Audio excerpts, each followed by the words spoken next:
ठंडी सुबह थी। गांव भैरवपुर में धुंध फैली हुई थी। खेतों से मिट्टी की खुशबू आ रही थी। लोग अपने अपने काम में लगे हुए थे।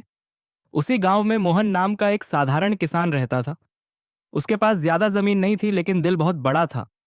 गांव में कोई भी मुसीबत में होता तो सबसे पहले मोहन ही मदद के लिए खड़ा मिलता। मोहन की पत्नी सीता बहुत संस्कारी और समझदार थी। वह हमेशा कहती थी, गरीबी से इंसान छोटा नहीं होता, सोच से होता है। उनका एक बेटा था, अर्जुन। अर्जुन बचपन से ही तेज दिमाग का था, लेकिन जैसे जैसे वह बड़ा हुआ, उसने गरीबी को बोझ की तरह महसूस करना शुरू कर दिया। गांव के स्कूल में पढ़ते समय अर्जुन अपने दोस्तों को देखता। किसी के पास नया मोबाइल, किसी के पास अच्छे कपड़े, किसी के पास शहर की बातें। धीरे धीरे उसके मन में एक ही सोच बैठ गई, पैसा ही सब कुछ है। समय बीता। अर्जुन पढ़ाई के लिए शहर चला गया। वहां उसने बहुत मेहनत की और एक बड़ी कंपनी में नौकरी पाली। कुछ ही सालों में वह बहुत अमीर बन गया। अब उसके पास बड़ी गाड़ी थी, बड़ा घर था, लेकिन धीरे धीरे उसके व्यवहार में बदलाव आने लगा। पहले वह हर हफ्ते माँ बाप को फोन करता था, अब महीने में एक बार भी मुश्किल से करता। पहले गांव आने को उत्साहित रहता था, अब उसे गांव छोटा और पिछड़ा लगने लगा। उधर गांव में मोहन और सीता बेटे की सफलता पर खुश तो थे, लेकिन उसके बदलते व्यवहार से दुखी भी थे। एक दिन गांव में बड़ी समस्या आ गई। सूखा पड़ गया, फसल खराब हो गई। कई परिवारों के पास खाने तक के पैसे नहीं बचे। गांव वालों ने अर्जुन से मदद की उम्मीद की। मोहन ने बेटे को फोन किया। अर्जुन ने पैसे भेज दिए, लेकिन साथ में यह भी कहा, पापा मैं बिजी हूं, बार बार फोन मत किया करो। मोहन का दिल टूट गया। धीरे धीरे गांव में भी पैसे की सोच बढ़ने लगी। लोग मदद करने से पहले सोचने लगे बदले में क्या मिलेगा। दो अच्छे दोस्त राम और श्याम पैसों के कारण दुश्मन बन गए। भाई भाई जमीन के लिए लड़ने लगे। शादी रिश्ते भी पैसे देखकर होने लगे। समाज बदल रहा था। एक दिन मोहन बहुत बीमार पड़ गया। अर्जुन को खबर दी गई। वह मजबूरी में गांव आया। जब वह गांव पहुंचा तो उसने देखा गांव बदल गया था। पहले जहां प्यार और अपनापन था, वहां अब दूरी और शक था। अर्जुन को पहली बार एहसास हुआ, क्या यह बदलाव उसकी वजह से भी आया है? उस रात अर्जुन अपने पिता के पास बैठा था। मोहन ने कमजोर आवाज में कहा, बेटा पैसा जरूरी है, लेकिन अगर पैसा इंसान को इंसान से दूर कर दे तो वो पैसा नहीं जहर है। ये शब्द अर्जुन के दिल में उतर गए। अगले दिन मोहन की हालत और खराब हो गई। पूरे गांव के लोग घर के बाहर खड़े थे। अर्जुन ने देखा जिन जिन लोगों को उसने कभी नजरअंदाज किया था, वे आज उसके पिता के लिए दुआ कर रहे थे। उसी पल अर्जुन के अंदर कुछ टूट गया। उसने तय किया, अब वह सिर्फ पैसा कमाने वाला इंसान नहीं बनेगा, बल्कि समाज को जोड़ने वाला इंसान बनेगा। मोहन कुछ दिन बाद ठीक हो गया। इसके बाद अर्जुन ने बड़ा फैसला लिया।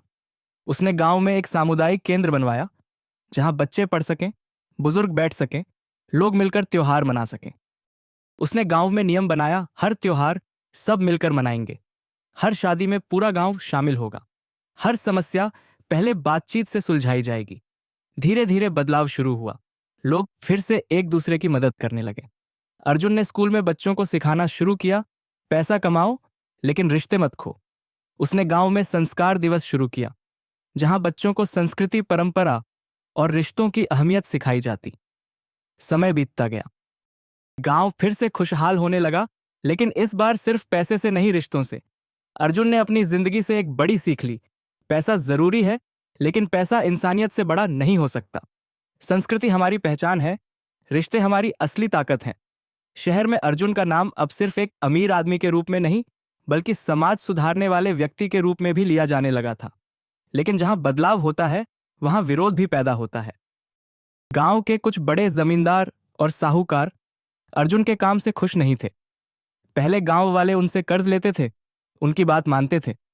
अब लोग सामूहिक रूप से काम करने लगे थे। उन्हें लगने लगा था कि उनका असर खत्म हो रहा है। एक रात गांव की पंचायत भवन में आग लग गई। वह वही जगह थी जहां अर्जुन ने सामुदायिक केंद्र शुरू किया था। पूरा गांव घबरा गया। लोग बाल्टियों से पानी डालकर आग बुझाने लगे। अर्जुन जब वहां पहुंचा तो उसकी आंखों के सामने उसकी मेहनत जल रही थी, लेकिन उससे ज्यादा दर्द उसे इस बात का था कि कोई गांव को फिर से बांटना चाहता है। अगले दिन गांव में अफवाह फैल गई, यह सब अर्जुन ने खुद कराया है ताकि उसे सरकार से और पैसा मिले। अर्जुन हैरान रह गया। जिन लोगों के लिए वह दिन रात काम कर रहा था, वही लोग उस पर शक करने लगे। सीता ने अर्जुन से कहा, बेटा, जब इंसान समाज बदलने निकलता है तो परीक्षा भी बड़ी होती है। अर्जुन ने हार नहीं मानी। उसने पंचायत बुलवाई। सबके सामने कहा, अगर आपको लगता है कि मैं गलत हूं तो मैं आज ही यह गांव छोड़ दूंगा, लेकिन जाने से पहले इतना पूछूंगा, क्या हम फिर वही बनना चाहते हैं जहां पैसा रिश्तों से बड़ा था? पूरा माहौल शांत हो गया। तभी राम खड़ा हुआ। उसने कहा, नहीं अर्जुन, हम फिर से नहीं टूटना चाहते। धीरे धीरे लोग अर्जुन के साथ खड़े हो गए। कुछ दिन बाद सच सामने आया। आग गांव के बाहर के एक साहूकार ने लगवाई थी, ताकि गांव में डर फैले और लोग फिर उसके कर्ज पर निर्भर हो जाएं। यह सच सामने आने के बाद गांव और ज्यादा एकजुट हो गया। लेकिन कहानी यहीं खत्म नहीं हुई। शहर में अर्जुन के बिजनेस में अचानक घाटा होने लगा। कुछ पार्टनर्स ने धोखा दे दिया। कुछ महीनों में अर्जुन को बहुत बड़ा आर्थिक नुकसान हुआ। अब अर्जुन के सामने वही सवाल खड़ा था, क्या पैसा ही सब कुछ है? इस बार अर्जुन अकेला नहीं था। पूरा गांव उसके साथ खड़ा हो गया। लोगों ने कहा, तुमने हमें मुश्किल समय में संभाला था, अब हमारी बारी है। गांव वालों ने मिलकर अर्जुन के बिजनेस को फिर से खड़ा करने में मदद की। उस दिन अर्जुन को जिंदगी का सबसे बड़ा सच समझ आया, जब पैसा जाता है तो अगर रिश्ते बचे हों तो सब वापस आ सकता है। समय बीतता गया। गांव में नई पीढ़ी बड़ी होने लगी। मोबाइल, इंटरनेट, शहर की चमक सब गांव में आ गया। लेकिन इस बार गांव तैयार था।